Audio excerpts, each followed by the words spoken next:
తెలంగాణ రాష్ట్ర ఉప ముఖ్యమంత్రి మల్లు భట్టి విక్రమార్క జన్మదిన వేడుకలు కాంగ్రెస్ పార్టీ ఆధ్వర్యంలో తెలంగాణ రాష్ట్ర ఉప ముఖ్యమంత్రి పెద్దలు గౌరవనీయులు మల్లు భట్టి విక్రమార్క గారి జన్మదినం జరుపుకోవడం చాలా సంతోషంగా ఉంది.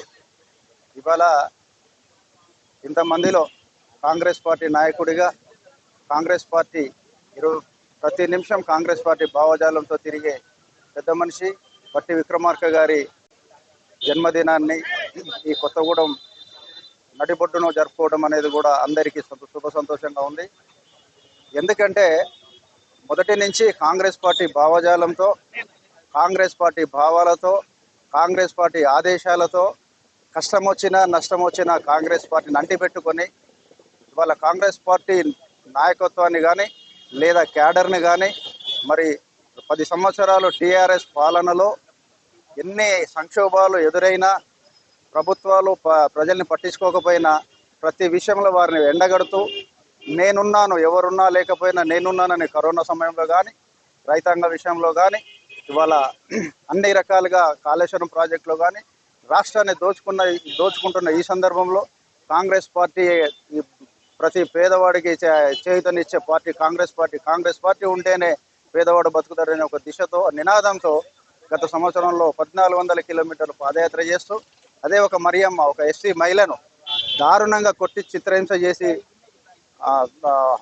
మారణకాండలో ఆమెను హత్య చేసిన సందర్భంలో కూడా ప్రజాప్రభుత్వాన్ని ఎండగడుతూ అదే సిరిసిల్లాలో ఒక ఇసుక క్వారీలో తీసుకొని ఒక విఆర్ఓను లారీ నిర్కర్షంగా లారీ తొక్కి చంపిన సందర్భంలో కూడా నేనున్నానంటూ ఆ రోజు నుంచి ఈ రోజు దాకా ఉండి ఏ ప్రలోభాలు సృష్టించినా ఎన్ని కష్టాలు ఇచ్చిన పార్టీని వదిలిపెట్టి ఒక కాంగ్రెస్ పార్టీ నాయకుడిగా కాంగ్రెస్ పార్టీ కార్యకర్తగా వాళ్ళ మల్లు భట్టి విక్రమార్క గారు అంటే ఎందుకు అభిమానం అంటే కాంగ్రెస్ పార్టీ కష్టంలో కానీ నష్టంలో కానీ కాంగ్రెస్ పార్టీని వదిలిపెట్టకుండా కాంగ్రెస్ కార్యకర్తను కాపాడుతానని ఉంటున్న ఆయనకు మరిన్ని జన్మదినాలు ఆయురారోగ్యాలుగా జరుపుకోవాలని ఆ భగవంతుడు ఆయనకు మంచి ఆరోగ్యాన్ని ప్రసాదించాలని కోరుకుంటూ ఈ అవకాశం ఇచ్చిన మీ అందరికీ ఈ కార్యక్రమంలో పాల్గొన్న ప్రతి ఒక్కరికి మనస్ఫూర్తిగా ధన్యవాదాలు తెలుపుకుంటూ సెలవు. ఇచ్చిన హామీలు నెరవేర్చే దిశగా చంద్రబాబు 5 పథకాలు ప్రజలకు అందించేందుకు సంతకాలు చేయడం హర్షణీయమని గిరిజన శిశు సంక్షేమ శాఖ మంత్రి సంధ్యారాణి అన్నారు.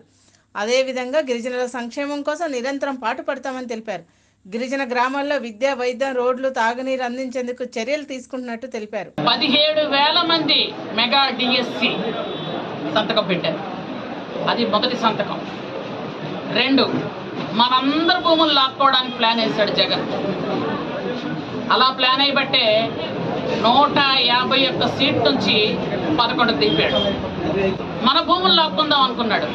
అలాంటిది భూమి రక్షణ చట్టం కింద ఉండాలని అది 2వ సంతకం పెట్టారు.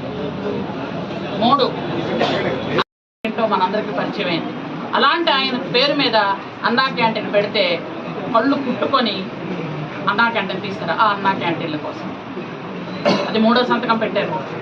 4వ సంతకం ఎవరైతే స్కిల్ డెవలప్మెంట్ పిల్లలు ఉన్నారో స్కిల్ డెవలప్మెంట్ పిల్లలు అందరూ కూడా కోర్సులు అయి ఉన్నారు.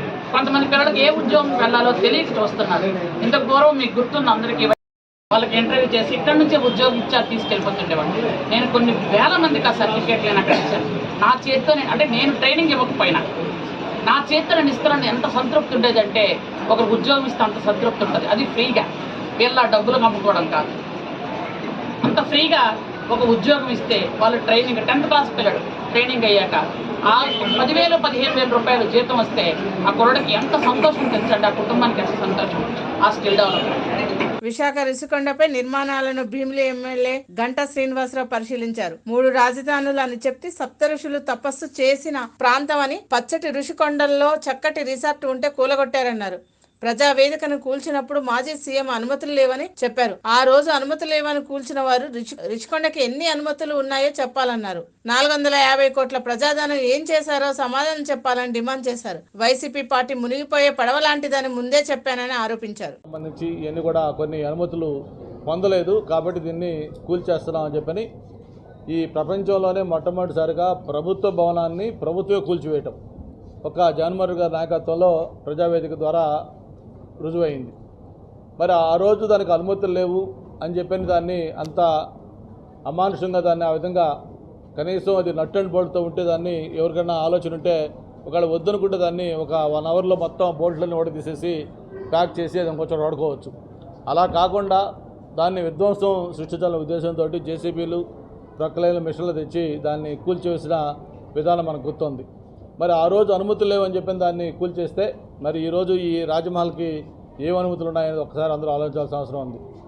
గ్రీన్ ట్రిబ్యునల్ దగ్గర నుంచి అన్నీ దీనికి అనుమతులు ఎక్కడా కూడా లేవని చెప్పి ఎన్నోసార్లు చెప్పారు. ఎక్స్పర్ట్స్ కమిటీ నియమించారు దీని మీద. కోర్టు నియమిస్తే న్యాయస్థానం కూడా చెరువుకి బురిడి కొట్టించే విధంగా వాళ్ళు అఫిడవిట్లో న్యాయస్థానానికి కూడా తప్పుడు నివేదికలు ఇచ్చారు. ఇది మేము ఇంత నిర్మాణం చేస్తూ ఉన్నాం, ఇది టూరిజం తరఫున చేస్తున్నాం అని చెప్పి ఈరోజు కూడా దాని మీద ఏంటి అనేది కూడా చేయలేకపోయారు. అంటే చివరికి ఏ స్థాయికి దిగజారంటే దీని ఇనాగరేషన్ కూడా అత్యంత రహస్యంగా గోప్యంగా టూరిజం మినిస్టర్ వచ్చి 3వ కంటికి చెప్పకుండా దీన్ని ఇనాగరేట్ చేశామని చెప్పని మమ అనిపించారు. దాదాపు 500 కోట్ల రూపాయలు ప్రజాధనం వ్యయం చేసి మీరు కూడా చూసారు లోపలంతా ఒక్కొక్క హాల్ కానీ లేకపోతే కింద మార్బుల్స్ కానీ లేకపోతే శానిటరీ ఫిట్టింగ్స్ కానీ ఫర్నిచర్ కానీ ఇవన్నీ కూడా పూర్వకాలంలో మనం సద్దాం హుస్సేను అలాగే మనం బెంగళూరులో బళ్ళారి గాలి జనార్దన్ రెడ్డి గారు ఇటువంటి కొన్ని మనం టీవీల్లో పేపర్లో వీడియోల్లో చూసేవాళ్ళం. మరి వాటిని తలదన్నే విధంగా మళ్ళీ ఇందులో కూడా ఒక్కొక్క హాల్స్ కూడా ఎంతంత విశాలంగా ఉన్నాయో ఏ విధంగా ఉన్నాయో. ఓకే రైట్, డెఫినెట్గా కొన్ని ప్రభుత్వ కార్యాలయాలు స్పేషియస్ కడతారు, కానీ ఇంత వివాదాస్పదం చేసి ఇంత లగ్జరియస్గా 500 కోట్ల రూపాయలు వెచ్చించి దీన్ని ఈ విధంగా చేయటం ఒక జగన్మోహన్ రెడ్డి గారికి చెల్లింది. అయితే ఇప్పుడు మా సందీప్ చెప్తా ఉన్నాడు అదేదో సినిమాలో కోరిక తీరక ఏదో అట్లా అవుతారని చెప్పని. ఆయన కూడా పాపం ఎంత ముచ్చటపడి మోజుపడి కనీసం ఇక్కడికి వచ్చి చూసుకోలేదు దీన్ని. ఒక్కసారి హెలికాప్టర్ ద్వారా ఏరియల్ సర్వే చేసుకున్నాడు. ఓహో ఇదా ఈ కొండపైన ఉండిపోతాను అని. మరి చివరికి ఆయన చూసుకోకుండానే ఆయన పదవి దిగిపోవడం కూడా జరిగింది. భద్రాద్రి కొత్తగూడెం జిల్లా నూతన కలెక్టర్గా బాధ్యతలు స్వీకరించిన జిల్లా కలెక్టర్ జితేష్ వి పటేల్ భద్రాచలంలో శ్రీ సీతారామచంద్ర స్వామి వారిని దర్శించుకున్నారు. భద్రాచలం ఆలయానికి చేరుకున్న జిల్లా కలెక్టర్కు ఆలయ ఈవో రమాదేవి స్వాగతం పలికారు. ఆలయ అర్చకులు రామయ్య దర్శనం అనంతరం దేవాలయ ప్రాముఖ్యతను వివరించారు. విజయనగరం జిల్లా గణపతి నగరం మంత్రి కొండపల్లి శ్రీనివాస్ మొట్టమొదటిసారిగా గణపతి నగరం పార్టీ కార్యాలయానికి విచ్చేసిన సందర్భంగా ఎన్డీఏ కూటమి నాయకులు కార్యకర్తలు సాదరంగా పూల బుక్కెలతో ఘన స్వాగతం పలికారు.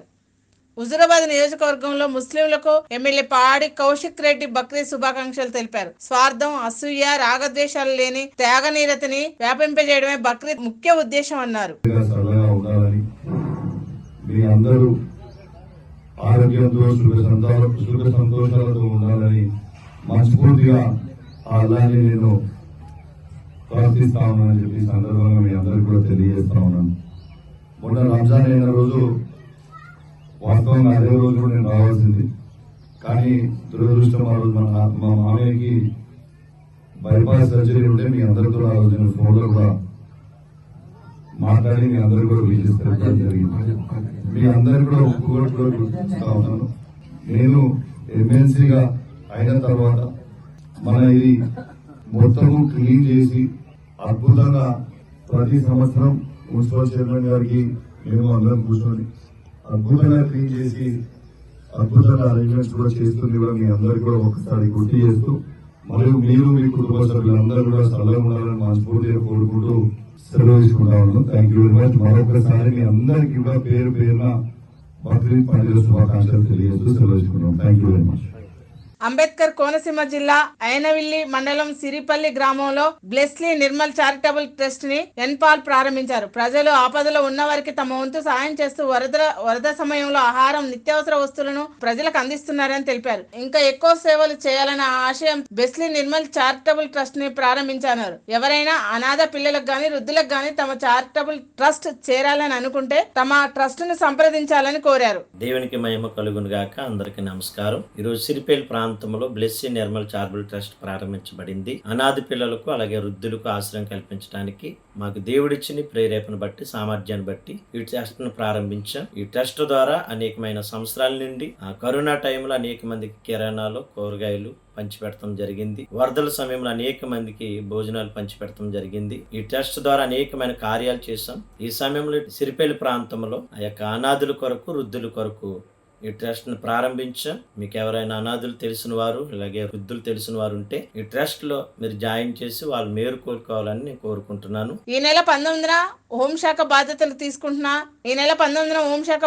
తీసుకుంటున్నానని వంగలపూడి అనిత తెలిపారు. అనకాపల్లి జిల్లా అయ్యాక పోలీస్ సిబ్బంది ఎన్నో ఇబ్బందులు పడుతున్నారన్నారు. పోలీస్ శాఖలో పనిచేసేవారు గవర్నమెంట్కు చెడ్డ పేరు రాకుండా పనిచేయాలన్నారు. గంజాయిపై ప్రత్యేక దృష్టి పెడతామని చెప్పారు. త్వరలోనే అన్ని వర్గాల ప్రజల సమస్యలు పరిష్కరిస్తామని అన్నారు. విశాఖలో ముస్లిం సోదరులు బక్రీద్ పండుగను ఘనంగా జరుపుకున్నారు. మసీదులలో నమాజ్ ఆచరించిన ముస్లిం సోదరులు Maripalem, Muralinagar, Gajuwaka, Jagadamba, new colony, jail road సమీపంలో ఉన్న అన్ని మసీదులలో భక్తి శ్రద్ధలతో ప్రార్థన చేశారు. అనంతరం పెద్ద చిన్న అందరు బక్రీద్ శుభాకాంక్షలు తెలియజేసుకున్నారు. వనపర్తి జిల్లా కేంద్రంలో ముస్లిం సోదరులు బక్రీద్ పండుగను ఘనంగా జరుపుకున్నారు. వనపర్తి పట్టణ కాంగ్రెస్ పార్టీ అధ్యక్షులు చీరాల విజయ్ చంద్ర ఆధ్వర్యంలో ముస్లిం సోదరులకు శుభాకాంక్షలు తెలియజేశారు. త్యాగం, సహనం, ఐక్యమత్యానికి ప్రతీక బక్రీద్ అని విజయ్ చంద్ర అన్నారు. మహమ్మద్ ప్రవక్త బోధించిన సందేశాన్ని, త్యాగాన్ని స్మరించుకుంటూ సమైక్యతను, సహోదర భావాన్ని అందరూ అనుసరించాలన్నారు. ముస్లిం సోదరులకు బక్రీద్ శుభాకాంక్షలు. ఈరోజు ఎంతో పవిత్రమైన దినము ముస్లిం సోదరులందరికీ. కనుక అందరూ సుఖ సంతోషాలతో ఈ పండుగ దినాన్ని జరుపుకోవాలని మనస్ఫూర్తిగా వనపర్తి ఎమ్మెల్యే మేఘారెడ్డి తరఫున కోరుతున్నాం.